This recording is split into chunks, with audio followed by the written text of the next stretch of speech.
देखो भाई 87, यदि 12,000 को दो भागों में विभाजित किया जाता है, जैसे कि पहले भाग पर 12% 3 साल के लिए, ठीक, और दूसरे भाग पे 16% इतने साल के लिए, SI बराबर है, दोनों का SI बराबर है। तो देखो 12,000 के पहले दो पार्ट कर दिया मैंने, 12,000 का मान लेते, ये पहला पार्ट है, दूसरा पार्ट है, ठीक है।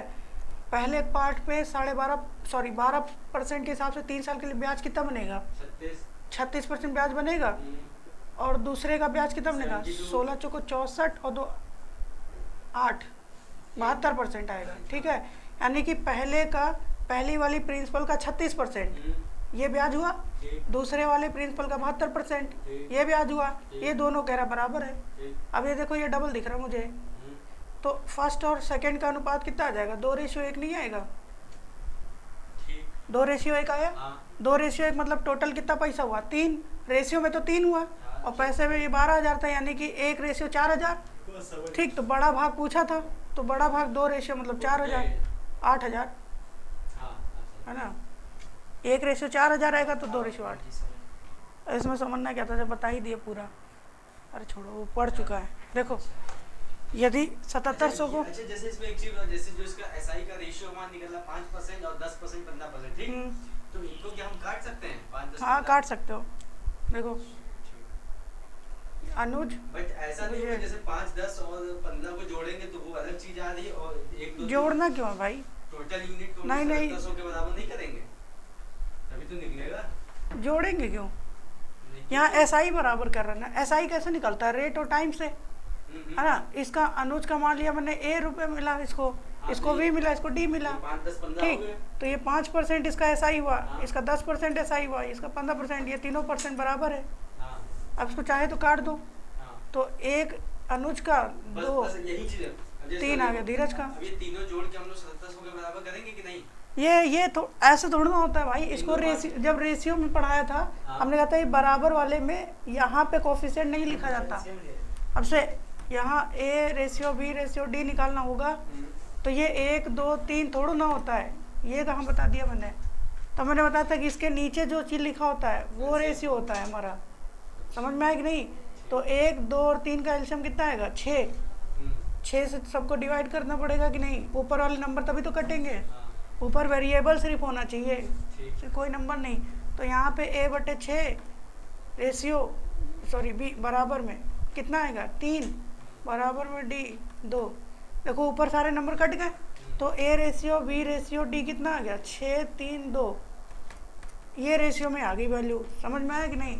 ये वाला रेशियो चैप्टर पढ़ाया था तो उसमें बताया था कि ये बराबर में, जब यहाँ पे 1, 2, 3 लिखा है, ये बराबर में नहीं लिखा जाता, समझ में आया। अब यहाँ से देखो, अब यहाँ से सम कर लो, तो इसमें जैसे एक और अगर इसने बोला SI तीनों का बराबर है ना, हाँ तो SI तीनों का यहाँ पे बराबर किया मैंने। 5%, 10% तुमने इसके साथ ABD भी तो ले लिया। अरे A मतलब ये पैसा है भाई, ये वेरिएबल है, पैसा है, ये अनुज का पैसा A है, ये A तुम XYZ मान लो, 1, 2, 3 मान लो, कुछ भी मान लो, समझ में आया। ये वेरिएबल, ये तो कुछ भी हो सकता है। नहीं तो वेरिएबल से मल्टीप्लाई क्यों की है? अरे मेरे भाई, ये अनुज को जो मिला होगा पैसा, वो उसके लिए प्रिंसिपल का काम करेगा कि नहीं करेगा। तो उसके लिए प्रिंसिपल ये हो गया, प्रिंसिपल का 5% ही तो SI निकलेगा, समझ में आया कि नहीं। तो इसका ये वरुण जो भी होगा, विजय SI का formula principal into rate into time, हाँ, या ओनली रेट और टाइम? नहीं, रेट और टाइम से तो परसेंटेज में आएगा, जब प्रिंसिपल से गुणा कर दोगे तो पैसे में आ जाएगा, समझे, क्योंकि प्रिंसिपल पैसे में होता है, समझे कि नहीं समझे। अभी भी डाउट था यार, बताओ, पूरा चैप्टर खत्म होने वाला है, अभी तुमको डाउट हो रहा है। देखो तीनों के पैसे का रेशियो कितना आया, 11 आया है ना, और ये 11 रेशियो 7700 के बराबर है, तो 1 रेशियो 700 के बराबर होगा कि नहीं। पूछा गया अनुज का भाग और धीरज के भाग में से कितना अधिक है, तो अनुज का भाग धीरज के भाग से कितना ज़्यादा दिख रहा है, 4 ज़्यादा दिख रहा है कि नहीं। तो 4 रेशियो कितना आ जाएगा, 44। अरे मेरे भाई 1 रेशियो 700 है, 2800 आएगा। 11 777 है, तो 1 700 आएगा, तो 4 रेशियो 2800 है। अब यहाँ से हमको ये 6 रेशियो 2 रेशियो निकाल के माइनस करने की जरूरत नहीं है, समझ में आया कि नहीं, डायरेक्ट कर सकते हो, इसको नोट कर आएगा।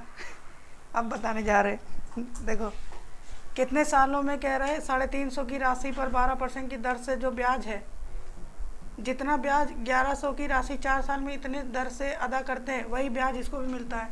तो हम यहाँ से ब्याज निकाल लें। पहले देखो कह रहा है कि 350 की राशि पे 12% की रेट से जो ब्याज हमें मिलेगा, समय नहीं बताया, समय निकालना है। ठीक, जो ब्याज हमें मिलेगा वो ब्याज इस पैसे पे 4 साल के लिए इतने % रेट से भी बराबर ही मिलेगा। पैसा, हाँ पैसा, ब्याज में तो पैसा ही हुआ। तो यहाँ से कितना ब्याज मिलेगा? 4 3 12 और 2 14, सही है। 14% का रेट यहाँ मिलेगा। 14% इसका निकाल लो, कितना होगा मेरे भाई? 1100 का। तो परसेंटेज से 2 जीरो कट जाएगा, 11 से मल्टीप्लाई करना बताया है। 4 5 1 154 रुपीज़ आया समझ में? ये 154 रुपीज़ बन गया ब्याज। ठीक, अब ये वाला ब्याज इस वाले के ब्याज के बराबर ही होगा। तो देखो 350 रुपये पे 350 तो मूलधन है। देखो अब मैं मान लेता हूँ कि इसको टी समय के लिए दिया, टी समय के लिए दिया, 12% की रेट है तो 12%, ये ब्याज हो गया कि नहीं? ये ब्याज हुआ परसेंटेज में, लेकिन पैसे के लिए 350 से गुणा करना पड़ेगा इधर। ये पैसे में आ गया, और ये पैसे में कितने के बराबर आएगा? 154 रुपीज़ के बराबर आएगा। अब इसी को सॉल्व कर लो, टी आ जाएगा। देखो परसेंटेज हटाएंगे तो यहाँ बनेगा 00, ठीक है। 7 से काट दो, 7 दूनी 14, 7 दूनी 14, 7 से काटेंगे 50 आएगा। 50 से 1 गया 2 बार में, 2 से जाएगा ये 6 बार में, 2 से काटेंगे 3 बार में जाएगा ये 11, यानी टी आ जाएगा 11/3। 11/3 मतलब 3 3 का 9 2 11, 11/3 यही सी ऑप्शन, ठीक है। इतने साल आ जाएगा अपना। कॉन्सेप्ट समझ में आया कि नहीं? कैलकुलेशन तो हो ही जाएगा। तो 3% बढ़ा दिया, तो इसके लिए हमारे पास पुरानी वाली दर होनी तो चाहिए, तब तो दर निकालना चाहो निकाल सकते हो, लेकिन उसका कोई यूज़ नहीं होगा यहाँ पे। या 1200 की राशि 4 ईयर। अब देखो तुम क्या करोगे, 12,000 से 13,888 देखोगे कि पैसा कितना बढ़ा, 4 साल में उतना बढ़ा है, इसका मतलब 1 साल पे निकालोगे, फिर 1 साल का प्रिंसिपल से निकाल के 100 से गुणा करके रेट निकलेगा, समझे? लेकिन जब 1 साल का निकाल लेंगे तो हमें रेट निकालने की जरूरत ही नहीं। अगर 1 साल का रेट निकाल लोगे, फिर 3% उसमें कह रहा बढ़ाया जाए तो फिर 3% ये जोड़ोगे, ठीक है। फिर उसके बाद जो नया रेट होगा फिर उस पर ये 4 साल करोगे, यही तो करने के लिए कह रहा हूँ। तो यहाँ पुरानी रेट का कोई मतलब नहीं बनता निकालना। देखो बता दूँ कि ट्राई करना है? देखो कह रहा अगर जो पुरानी रेट है 12,000 से इतना तो पैसा हो ही रहा है उसके पास, 13,888 रुपया तो उसको मिल ही रहा है, अगर सब कुछ सही चलता रहा। बस बीच में देखो 3% रेट बढ़ा दिया उसने। अगर 1 साल में 3% रेट बढ़ा रहा है तो 4 साल तक टोटल पैसा निकालना है अपना, तो 12% रेट यानी 12% हमको एक्स्ट्रा पैसा मिलेगा, ठीक है। अब ये 12% किस पे बढ़ेगा? इसी पे तो बढ़ेगा, प्रिंसिपल पे ही तो 12,000 का ही तो हमको इतना % एक्स्ट्रा मिलेगा। बट ये तो तब का है ना जब हम कुछ पहले था फिर बढ़ा है। हाँ तो जो पहले था कितना नहीं उससे कोई मतलब नहीं। क्वेश्चन में बता दिया कि जो भी पहले था उससे बढ़ा करके इतना हो गया 4 साल में, ठीक है। अब रेट को अगर हम 3% बढ़ा दें, जो भी रेट था पहले आप 3% बढ़ा दें, तो मेरे भाई ये बताओ जो इस 3% के हिसाब से हर साल 3% पैसा हमारा बढ़ेगा कि नहीं बढ़ेगा? 3% ज़्यादा उससे बढ़ रहा होगा। हाँ, तो ये जो 12,000 जो मूलधन था इसी पे तो 3% हर साल बढ़ेगा, तो 4 साल तक कितना % बढ़ जाएगा? 12%। इसका 12% निकाल दो, 1% ये हो गया, 12% 1140 हो जाएगा। 1440 रुपये हमको 4 साल में एक्स्ट्रा मिल जाएगा, समझे? इस बढ़ी हुई रेट की वजह से। इसका मतलब है 4 साल में इतना जो मिल रहा था इतना तो मिलेगा ही मिलेगा, और 1440 रुपये हमें एक्स्ट्रा मिलेगा, ठीक है। इसको जोड़ लो, टोटल कितना पैसा हो जाएगा? 15,328, ठीक है। ये आंसर आ जाएगा। समझ में आया कि नहीं? अब आ गया। इसमें उतना पैसा बता ही दिया है 3% के हिसाब से। या तो एक काम करो, इसका 3% निकाल लो, 3% 360 रुपये आएगा। 1 साल में कितना बढ़ेगा? 4 साल तक पैसा कितना बढ़ जाएगा? 4 गुना कर दोगे इतना ही आ जाएगा, ठीक। इसका मतलब उसको इतना तो मिलेगा ही मिलेगा, इतना एक्स्ट्रा मिलेगा, तो यानी टोटल उसको अब कितना मिलेगा? 15,328। समझ में आ गया? तो जो इनके बीच का डिफरेंस हम लोग निकाल लें तो डिफरेंस निकाल सकते हो भाई, हम ये नहीं कह रहे कि गलत होगा। ये निकालोगे फिर उसके बाद तुमको 4 से डिवाइड करके 1 साल का ब्याज निकालना पड़ेगा। ठीक, तो फिर यहाँ पे 1 साल का ब्याज, 1 साल का ब्याज बटे प्रिंसिपल गुणे 100 करोगे तो यहाँ से रेट निकलेगा, समझे। फिर उस रेट में 3% जोड़ करके फिर 4 से गुणा करके फिर 12,000 का आंसर निकालोगे। अच्छा, तो जैसे ये 3% हम लोगों ने 1200 का निकाला है, ये हमने इस हिसाब से निकाला कि देखो जिस रेशियो से 12,000 का 1388 मिला होगा, उसी रेशियो से 12,000 का कुछ बना होगा, ठीक, जो भी बना हो, ठीक है। अब उसका जो उधर से एक्स्ट्रा बढ़ा मेरा, वही हमको इधर से भी एक्स्ट्रा मिलेगा, वही तो एक्स्ट्रा मिलेगा। और एक्स्ट्रा मेरा परसेंटेज में 3% बढ़ रहा है, तो 1200 का ही 3% जो एक्स्ट्रा होगा वही में बढ़ा हुआ मिलेगा, वही मिलेगा, वही टोटल 4 साल में इतना हो जाएगा। जैसे वो प्रिंसिपल ने जब माइनस कर दिया तो प्रिंसिपल तो दोनों में कॉमन ही था, ओनली ऐसा ही निकल के आता था, तो ऐसे यहाँ से जो एक्स्ट्रा वाला होगा वो निकल गया है। यहाँ तक देखो जो रेट था, अगर हम इसको भूल जाएं तो रेट 4 साल के लिए 3% बढ़ाने के बाद, ठीक है, फिर टोटल देखो पहले क्या होगा कि 1388 जो है, जो भी रेट था पुराना, उस रेट पे 4 साल में इतना हमारा अमाउंट बन चुका है, इतना अमाउंट आ चुका है, ब्याज नहीं, ठीक है, इतना पैसा आ चुका है। तो अब 3% अगर रेट बढ़ा देते हैं, ठीक है, तो ये एक्स्ट्रा पैसा हमको मिलेगा। अब ये कितना एक्स्ट्रा होगा ये नहीं पता था, तो वो हमने निकाला है। देखो इतना तो मिलेगा ही, पुराने वाले रेट से इतना तो मिलेगा ही 4 साल के अंदर। अगर यहाँ पे एक गड़बड़ कब हो सकती थी पता है, यहाँ एक गड़बड़ हो सकती है अगर यहाँ पे 4 की जगह 5 कर देता, अब यहाँ सवाल बदल जाएगा, समझे कैसे। अब यहाँ पे हमको रेट निकालनी पड़ेगी, समझो कैसे, क्योंकि 4 साल यहाँ भी था, 4 साल यहाँ भी था, तो 12,000 में 4 साल में पुरानी रेट से इतना पैसा तो मिलेगा ही मिलेगा, समझे। फिर और 3% हम एक्स्ट्रा कर रहे थे, तो 4 साल में 12%, यानी कि इतना पैसा एक्स्ट्रा, यानी 4 साल में इतना पुराने वाले रेट से और ये बढ़े वाले रेट से, तो टोटल इतना मिलना था। ठीक, जैसे हम यहाँ 5 साल करेंगे, अब ये सवाल बदल जाएगा, सवाल ही बदल जाएगा, फिर तुमको रेट निकालना पड़ेगा, समझे। अब देखो, क्योंकि अगर हम ये 13,888 लेंगे, ठीक है, तो ये 4 साल के लिए पैसा है, देखो, क्योंकि ये 4 साल के लिए कह रहा, ठीक है, 4 ही साल के लिए। जो 1 साल का पैसा बच गया पुराने वाले रेट पे, वो हमको पता ही नहीं कितना बचा।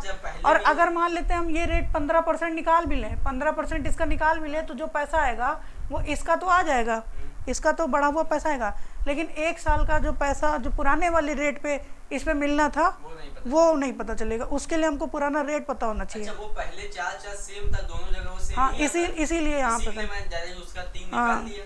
अच्छा, अब देखो इसको भी करा देता हूँ मैं, सवाल बदल गया है तो पिछले सवाल समझ में आ गया था ना, पिछले वाला जो पिछला जो सोल्यूशन बताया था अभी। अब देखो अगर हम यहाँ 5 साल कर देंगे तो क्या गेम होगा। देखो अब यहाँ पे अब कैसे होगा, देखो 13,888 12,000 कितना पैसा बढ़ गया, SI कितना बना 1888, यही हुआ। आया समझ में कि नहीं आया। इतना रुपये बढ़ा कितने साल में, 4 साल में। देखो जो रेट होता है वो 1 साल पे निकलता है, 1 साल का रेट होता है पर एनम, नहीं 1 साल पे ब्याज लगता है, समझे। तो हमको 1 साल का ब्याज निकालना पड़ेगा। तो 1 साल का ब्याज कितना देगा, 4 से काट दो, 4 चौको 16, 2 4 7 28, 4 दूनी 8, 472 रुपया।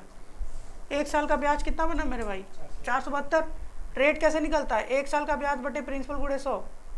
1 साल का ब्याज आ गया 472, पैसा है 12,000 इंटू 100, 2 जीरो कट गया, 3 से काट दो या 4 से काटे, 4 से काटते हैं 3 बार में जाएगा, 4 एकदम 4 एकदम 4, 3 4 8 32, 8 9 10, अब नहीं कटेगा ये, 2 से कट जाएगा, ये 15 बार में जाएगा, 2 से कटेगा 5, 2 6 18, 6 5 11, अब नहीं कटेगा, ये 56 बटे 15% है।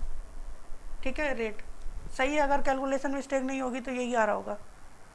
4 से काटेंगे, 4 चौको 16, 2 4 7 28, 4 दूनी 8, 472 सही है, 472 बटे 12,000 इतना। ठीक है,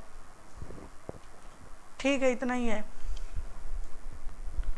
7 तो 9 4 13, हाँ सही है। ये समझ में आ गया कुलदीप भाई, ये रेट आ गया पुरानी। अब मुझे देखो, अब यहाँ पे मुझे कितने साल के लिए पैसा चाहिए, 5 साल नहीं, अभी 3% रेट बढ़ाना भी तो है, तो इसमें 3% रेट बढ़ा दो 50। ये पुरानी वाली रेट आ गई अपनी, ठीक है।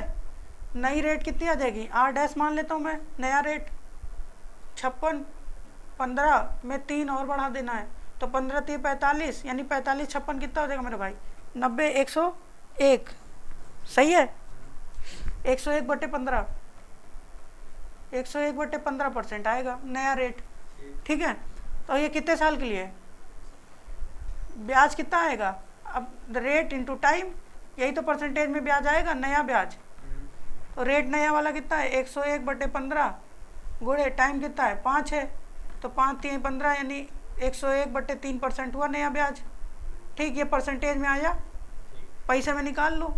पैसे में कैसे निकलेगा, 12,000 का इतना परसेंट निकाल दो, तो 12,000 गुणे 101/3 डबल जीरो, ये परसेंटेज हटाएंगे डबल जीरो, 2 0 2 0 कटेगा, 3 चौक 12 40 आ गया, 4040 इतना रुपीज़ आ जाएगा अपने। ये क्या आएगा, ब्याज आएगा, ऐसा में ये ब्याज आएगा, यानी 12,000 में अब इतना रुपये बढ़ जाएगा तो अमाउंट कितना हो जाएगा, ये आ जाएगा 4 है, तो 12 4 16,040 ये आ जाएगा, समझे, आए समझ में। बस 1 साल बढ़ाने की वजह से देखो 15 से 16 हो गया, 1 साल बढ़ाने की वजह से, समझ में आया कैसे हुआ। क्योंकि ये जो अब देखो ये 15,328 तो तब आता जब यहाँ 4 साल लिखा होता, ठीक, तो कोई दिक्कत नहीं थी। बस 1 साल बढ़ाने की वजह से कुछ 3% यहाँ एक्स्ट्रा बढ़ेगा और 1 साल पुराने वाले रेट से बढ़ेगा कुछ पैसा, तो जोड़ जाड़ करके 1,000 पहुँचा दिए। आगे समझ में, दोनों नोट कर लो, और कोई डाउट है पूछ सकते हो।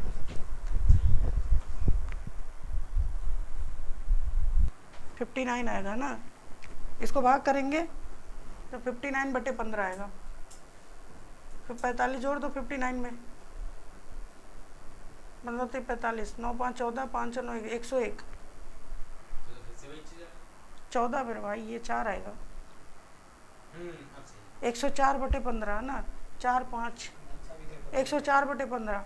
अब यहाँ पे 104 कर दो, यहाँ पे 104 कर दो, यहाँ पे 4 कर दो 100, तो कितना हो जाएगा, 4 चौको 16, ये हो जाएगा 0 16 4160 है ना, इसमें बढ़ जाएगा 4160, तो 160 रुपये तो यही हो गया, 4 2 6 1660 रुपये बन जाएगा, ठीक।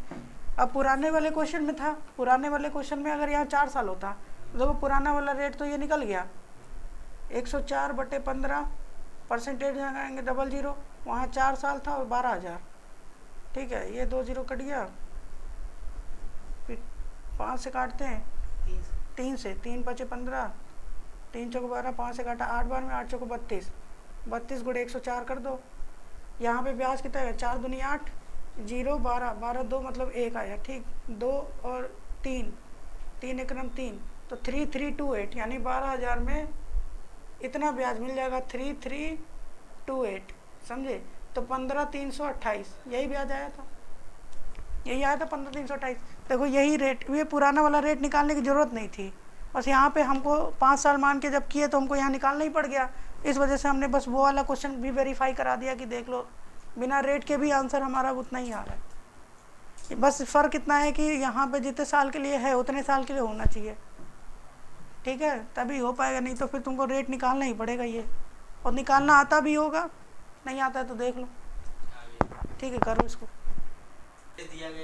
टाइम दे तो रखा है भाई, 6 साल के लिए और 11% रेट है, तो ये बी का है ना 11%, दोनों का है भाई, दोनों पे पैसा 6600 मिल रहा है, समझे। बी का ऐसा ही, अगर दोनों का अलग अलग होता तो टाइम और पैसा दोनों का अलग अलग दिया होता, बताया होता क्वेश्चन में, समझे। यानी ए को 6500 रुपये उधार और बी को कुछ पैसा दिया गया है, 11% की रेट दोनों को लगाई गई है, 6 साल के लिए दोनों के लिए दिया गया है, लेकिन जब दोनों से ब्याज खींचे हैं तो 6,600 निकला है, समझ गए सवाल।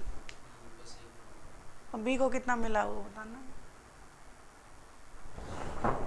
करके दिखाएं। नहीं बस एक, बस अब बस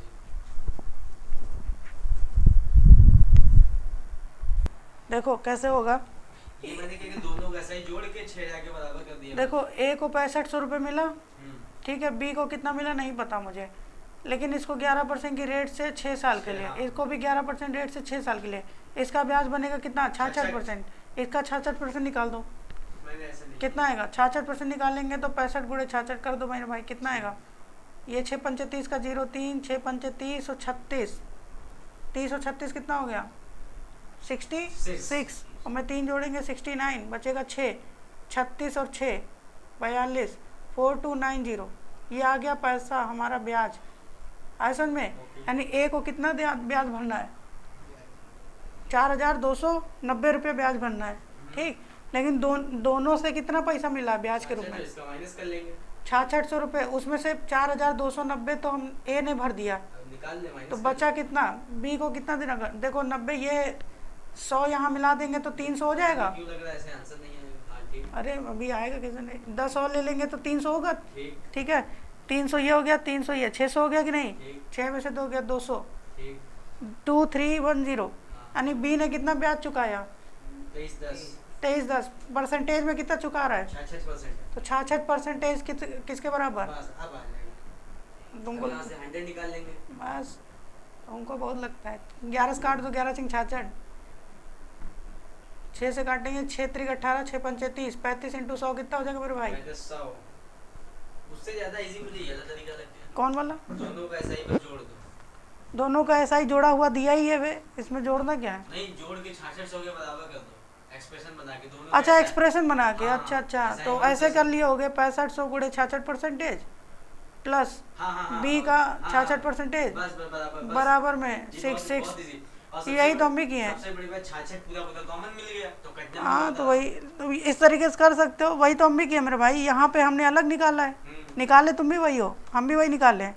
फिर उसके बाद तुमने इसमें आके माइनस किया है, देखो हमने वहाँ भी माइनस किया, ठीक। फिर ये जो 66% जिसके बराबर 100% निकाल लो, वो हमने यहाँ किया है, समझे? ये एक्सप्रेशन बना लो, चाहे ऐसे कर लो, बात यही।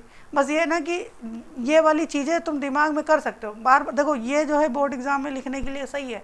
बोर्ड एग्ज़ाम में ये नहीं लिखोगे नंबर कट जाएगा, लेकिन यहाँ कोई बोर्ड एग्ज़ाम थोड़ा ना दे रहा है, इसमें तो समय बचाना है। इस क्वेश्चन को करने के लिए मात्र 12 से 15 सेकेंड का समय मिलेगा।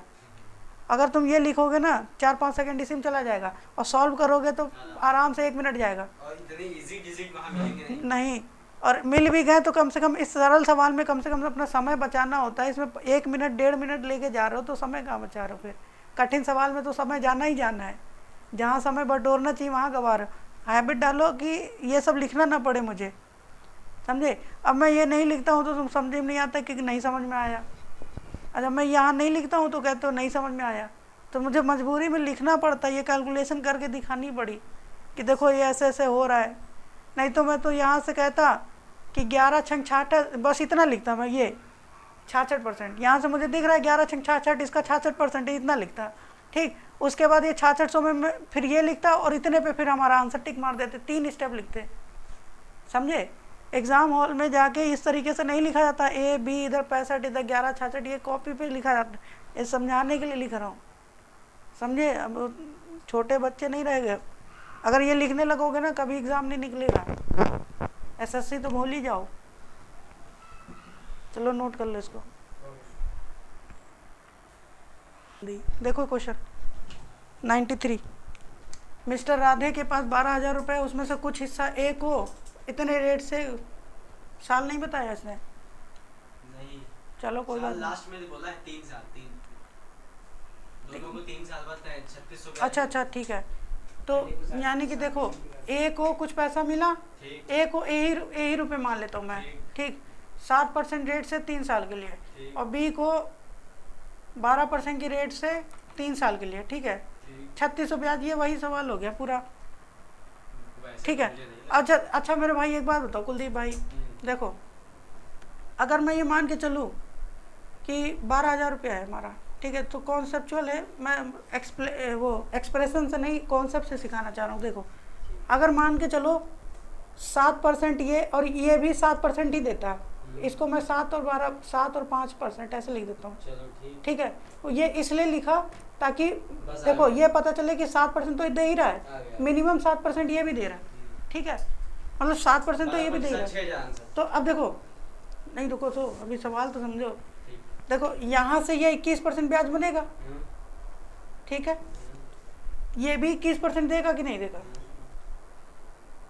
यानी दोनों मिल करके 21% ब्याज तो देंगे ही देंगे मिनिमम, ठीक है। तो इसका 21% निकाल लो, मैं इसका 21% कितना देगा? 12 के नंबर 12, 2520 रुपीज़ ये आएगा। अब जरा एक बात बताओ, ये 2520 रुपीज़ में इसका तो उधारी माफ़ हो गया सब। ठीक, इसने जितना पैसा लिया था अपने रेट सही ब्याज चुका दिया अपना। ठीक है, अब देखो इसका, इसने 12% लिया था 3 साल के लिए, लेकिन उसने 7% का 3 साल के लिए 21% से ब्याज चुकाया इसने। समझ में आया कि नहीं? यानी इसको अभी और ब्याज देना है। कितना ब्याज देना है? अभी 5% बचा इसका। 1 साल का 5% तो 3 साल का 15% बचेगा, यानी इसको 15% ब्याज देना है अपना जो भी पैसा लिया था उसका। ऐसा में कि नहीं? दोनों लोग मिल करके 3600 रुपये ब्याज देते हैं। 3600 दोनों लोग मिल करके इतना तो चुका दिए। 2520 80 रुपये यहाँ पे 1180। सही है? ये होगी 15 की वैल्यू। अब ये देखो, ये जो पैसा बचा, ये पैसा ये कौन चुकाने वाला है? बी वाला। यानी परसेंटेज में कितना देना है इसको? 15, पैसे में इतना देना है, तो ये 15% की वैल्यू है। 100% की वैल्यू निकाल लो, कितना आ जाएगा ये? बस कैलकुलेशन है, कर लेंगे। काटो, अरे करो इसको, कैलकुलेट करो। देखो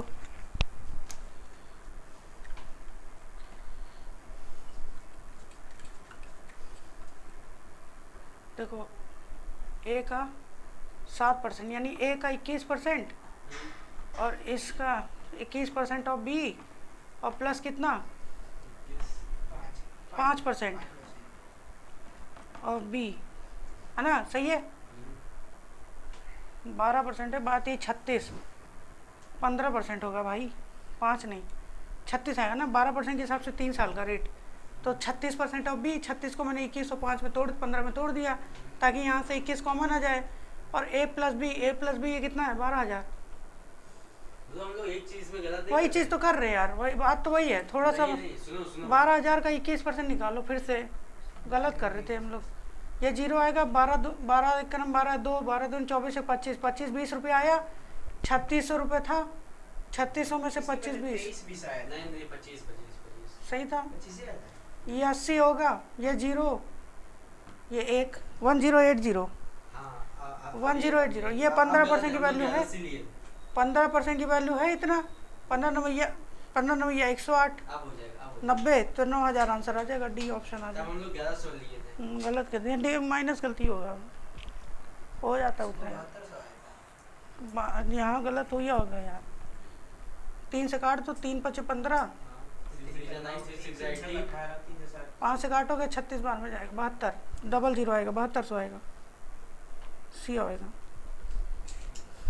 50% है ना, तो 360 का 50% निकालोगे। नहीं 50 है, 50 360 है, तो डबल 100% 7200 आ जाएगा। थोड़ा सा कैलकुलेट, कॉन्सेप्ट सिखाना मेन था बस। देखो 94 नंबर क्वेश्चन। एक राशि 1/4 साल में किसी दर से खुद का 41/40 गुना हो जाता है। 41/40 गुना का मतलब हो गया फाइनल बटे इनिशियल। फाइनल बटे इनिशियल का मतलब होता है ये नीचे प्रिंसिपल है, ये ऊपर अमाउंट है, यानी 40 रुपये से 41 रुपये हो जाता है। 40 रुपये से 41 रुपये होता है। इसका मतलब ब्याज कितना बना? 1 रुपये ब्याज बना 40 पे। ठीक है, परसेंटेज में अगर निकालना चाहूँ तो ये आएगा 2.5%। 2.5% का ब्याज आएगा। ये कितने साल में बना है? 1/4 सालों में, यानी कि 1/4 सालों में 2.5% का ब्याज बनता है। तो पूरे साल में कितना ब्याज बनेगा? 4 को तो भेज दो, 25 चौका 100, यानी 10% आएगा। सीधे 10 आ गया। 1 साल में ब्याज की दर जो है एक ही साल पे निकाली जाती है। 1 साल का दर 10% आ गया। नेक्स्ट, अगर किसी राशि पर 8 महीने में 4% की दर से लगने वाला साधारण ब्याज उसी राशि पर 15 महीने 5% की दर से लगने वाले साधारण ब्याज से 129 रुपीज़ कम है, तो राशि बतानी है। देखो यहाँ पे दोनों तरफ पैसा समान है, उसी राशि की बात कर रहा है, दोनों तरफ राशि समान है। तो यहाँ से पहले तो इसको साल में चेंज करो, क्योंकि ये जो रेट है साल पे लगता है। तो 8 महीने को साल में चेंज करेंगे, 12 से भाग करेंगे, 1 साल हो गया। 4% की रेट से ये ब्याज आ गया अपना। ठीक है, 15 महीने को भी साल में चेंज करेंगे, 12 से भाग करेंगे, रेट 5% है, तो ये भी ब्याज आ गया।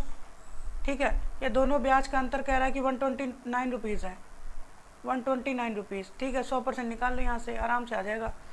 अगर मैं 8 चौको 32%, ये हो गया 32%, 15 पचे 75 और 12 दोनों में आएगा, 12 उधर चला जाएगा तो 129 गुणे 12, ठीक है। 75 ये आगे पीछे कर लेना, ठीक है, ये आगे पीछे कर लेना, निगेटिव में आ रहा है, इधर 75 उधर 32 करोगे तो सही आएगा। तो कितना हो जाएगा, 32 माइनस करेंगे इसमें तो आ जाएगा 3 4 3 7 43%, यहाँ आ जाएगा 43%। 43% की वैल्यू आ जाएगी 129 गुणे 12। देखो अगर ये मैं काटूंगा तो पूरी 3 बार में जा रहा है, तो 1% आ जाएगा, 12 3 36, तो 100% आ जाएगा 3600, यानी डी ऑप्शन हमारा आंसर आ जाएगा, प्रिंसिपल डी आ जाएगा, ठीक। देखो ये क्वेश्चन 96 नंबर, ये बहुत ही इंपॉर्टेंट क्वेश्चन है, very very very important question. देखो ये कह रहा है अगर 1500 की राशि पर दो अलग अलग ब्याज दरों से अर्जित साधारण ब्याज को 3 साल में इतना अंतर आता है तो दोनों ब्याजों का अंतर, सॉरी दोनों दरों का अंतर बताना है। देखो ये क्या कह रहा है कि जो 1500 की राशि है, ठीक है, इसमें मान लिया पहले R1 रेट लगाया, R1% और 3 साल के लिए हमने पैसा दे दिया, तो यहाँ पे जो ब्याज मिलेगा हमें, मान लेते हैं SI मिला यहाँ पे ब्याज SI1, ठीक है। फिर यही 1500 को हमने अगर रेट दूसरा चेंज कर दिया, R2 कर दिया, हमने रेट बदल के R2 कर दिया, फिर 3 साल के लिए पैसा दे दिया हमने, R डैश मान लेते हैं, R डैश कर दिया हमने, ठीक है। ये R% पे 3 साल के लिए ब्याज इतना बना, ठीक है, और R डैश पे मैंने रेट बदल दिया, रेट बदलने के बाद R डैश हो गया, 3 साल के बाद जो ब्याज बनेगा वो SI डैश मान लेते हैं मैं, ठीक है। तो देखो जो ब्याज में डिफरेंस आएगा, ये जो ब्याज का जो डिफरेंस आएगा, ये जो भी डिफरेंस आएगा ब्याज का, ये डिफरेंस ये R% के डिफरेंस के बराबर आता है, यानी ये जो रेट का डिफरेंस आएगा, रेट का जो डिफरेंस आता है इसके ये बराबर आता है, ये वाली चीज़ बराबर होती है। तो इसको मैं नोट करके लिख लेना, अभी इसको प्रूफ भी करूँगा, नोट करके लिख लेना कि जितना ब्याज के बीच अंतर होता है,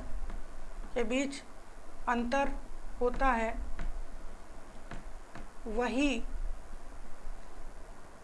दो दरों यानी रेट की बात कर रहे हैं, रेट के बीच अंतर होता है,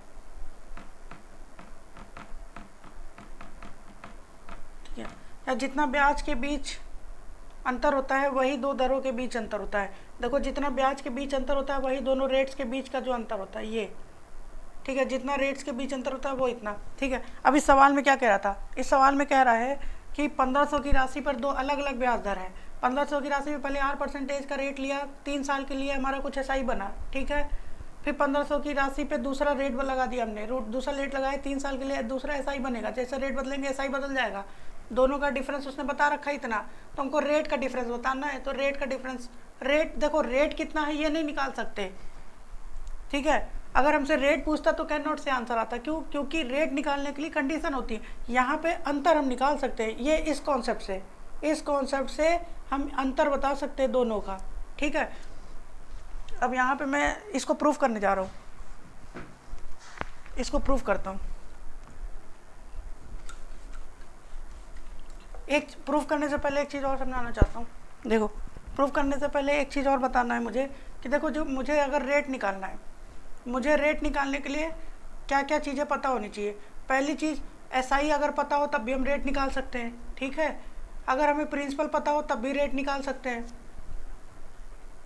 ठीक है। यहाँ 1500 दे रखा है, 3 साल दे रखा है, ठीक है, 3 साल तो दे रखा है, रेट हमें निकालना था, यहाँ पे अंतर दे रखा है पैसा, यहाँ प्रिंसिपल SI दिया ही नहीं है, SI दिया नहीं, प्रिंसिपल तो दे रखा है, प्रिंसिपल दे रखा है, ठीक है। 1500 मान ले प्रिंसिपल है 3 साल के लिए। अब रेट यहाँ पे SI पता होना चाहिए, जब तक SI नहीं दिया होगा तब तक हम रेट नहीं निकाल सकते, क्योंकि ये डिफरेंस दे रखा है। डिफरेंस ना दिया होता, अगर ये SI होता तब तो आंसर आ जाता, ठीक है। लेकिन यहाँ पे SI देना पड़ेगा इनको, तभी रेट निकलेगा, समझ में आया। अब मान के चलो इसने एक रेट बता भी दिया, तो दूसरा रेट कैसे निकालोगे, यहाँ तो 2 रेट अलग अलग हैं, दूसरा रेट कैसे निकलेगा, ठीक है। तो कहीं ना कहीं से यहाँ पे डायरेक्ट बनाने वाला सवाल तो नहीं है, कॉन्सेप्ट वाला सवाल है, यही तरीका, बिना इसके कोई सॉल्व ही नहीं होगा। अगर ये नहीं पता होगा, जानकारी में नहीं होगा तो सॉल्व नहीं होगा सवाल, अब देखो मैं इसको प्रूव करता हूँ। देखो मान लिया मैंने 3,000 रुपये लिया किसी से, 3,000 रुपये लिया, ठीक। इस 3,000 पे पहले मैं 10% का रेट लगा, 15% मान लेता हूँ। पहले मैं 3,000 का 15% रेट लगाता हूँ, ठीक है। 1 साल का समय लिया है, तो ब्याज कितना बनेगा मेरा? 15%, 10%, 300, 15 3 45, 450 रुपये ब्याज बनेगा मेरा, ठीक है। अब मैं इसको 20% रेट कर देता हूँ। अब मैंने रेट 15 से कर दिया 20, समय उतना ही है। अब ब्याज कितना बनेगा? ये आ जाएगा 10%, 300, 600 रुपये ब्याज आएगा, ठीक है। अब दोनों के ब्याज का अंतर बताओ कितना आएगा? 150 रुपये आएगा कि नहीं? 150 रुपये दोनों का ब्याज का अंतर आएगा, ठीक है। मैंने क्या बोला यहाँ पे? जितना ब्याज के बीच अंतर होता है, यानी ये वही दोनों दरों के बीच का अंतर होता है। देखो अभी प्रूफ कर देता हूँ। इसको पहले रेट में चेंज कर दो, इसका रेट निकालते हैं, तो पैसा है, रेट निकालते हैं। तो 150 3,000 का कितना परसेंट है वो निकालेंगे, क्योंकि प्रिंसिपल तो यही था। 3,000 का कितना परसेंट है? 15 दूनी 30, ठीक है। ये 2 जीरो तो कट ही जाएगा, 2 से कट जाएगा 5 बार में, 5% आएगा, ठीक है। अब देखो रेट में डिफरेंस 5% का है कि नहीं है? रेट में डिफरेंस 5% का है, तो देखो वही हुआ जितना ब्याज के बीच अंतर होता है, ठीक है। जितना SI अब इन परसेंटेज कर लो, वही इन SI इन परसेंटेज, जितना SI यानी ब्याज के बीच का अंतर होता है, ये ब्याज के बीच का अंतर ही तो था, उसको परसेंटेज में चेंज किया मैंने। ये SI डैश माइनस SI है, परसेंटेज में चेंज किया है। वही दोनों दरों के बीच का रेट का अंतर होता है। देखो दोनों दरों के बीच का रेट है का अंतर है कि नहीं है? आई थिंक समझ में आ गया होगा। अब जरा देखो, अब इस क्वेश्चन को हम लोग आराम से कर लेते हैं। देखो इसमें SI का रेट तो दे रखा है, SI का डिफरेंस दे रखा है 13.5, ठीक है। तो पहले इसको हम परसेंटेज में चेंज कर लेते हैं, ठीक है। ये अभी 3 साल का है, 3 साल का है, तो 1 साल के लिए पहले 3 से भाग करो इसको। 1 साल के लिए कितना आ जाएगा? 3 चौक 12, 3 5 15, 4.5 आएगा। 1 साल का ये आ गया। अब 1 साल का इतना परसेंटेज में चेंज कर दो 1500, यही रेट का अंतर आ जाएगा, यही रेट का आ जाएगा। क्योंकि 1 साल का ब्याज का अंतर, यानी कि जितना यहाँ पे 1 साल लिख देता हूँ मैं, 1 साल, जितना 1 साल में SI परसेंटेज के बीच का अंतर होता है, वही दोनों दरों के बीच का अंतर होता है, ठीक है। तो 1 साल के बीच का अंतर परसेंटेज में कितना होगा? निकाल लेता हूँ। 2 जीरो तो 100 वाला कटेगा, 15 3 45, 30% आएगा, ठीक है। ये 30% आएगा। अभी परसेंटेज हटाओगे, ना 15% है ना, 150 होगा जी, 1500 थोड़ा ना होगा, 150 होगा।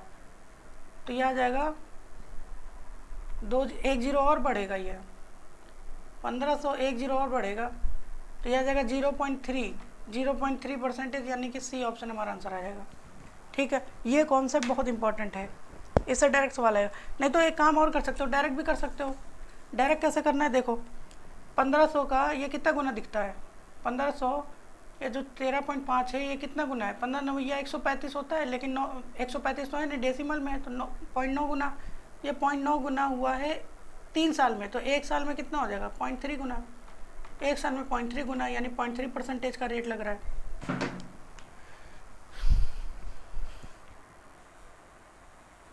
देखो नेक्स्ट 97, AB को 5,000 रुपये 2 साल के लिए ऋण देता है और 3,000 रुपये C को 4 साल के लिए समान ब्याज दर पे उसको दे रहा उधार। कुल 2,200 रुपये उसको ब्याज मिला, तो ब्याज का दर पता करना है। तो अगर करना चाहो तो ऑप्शन से भी कर ही सकते हो। अगर 2 साल का रेट लिया, 2 साल अगर मैं 10% मानता हूँ तो 20 हो जाएगा, 20 यानी इसका 20% 1,000 रुपये हो गया। इधर से 1,200 रुपये बचेगा, 40, 4 3 12, 10 आंसर है, ख़त्म। समझ में आया कि नहीं? 10 आंसर आएगा, एकदम डायरेक्ट सीधा आंसर आ रहा है। देखो अगर मैं 10%, अच्छा मैं 10 ही क्यों माना? क्योंकि 10 से निकालना आसान था। अगर मैं 10% रेट मानता हूँ तो 2 साल के लिए ब्याज कितना बन जाएगा? 20%, इसका 20% निकालोगे तो 1,000, यानी 5,000 से तो 1,000 मिलेगा ही मिलेगा।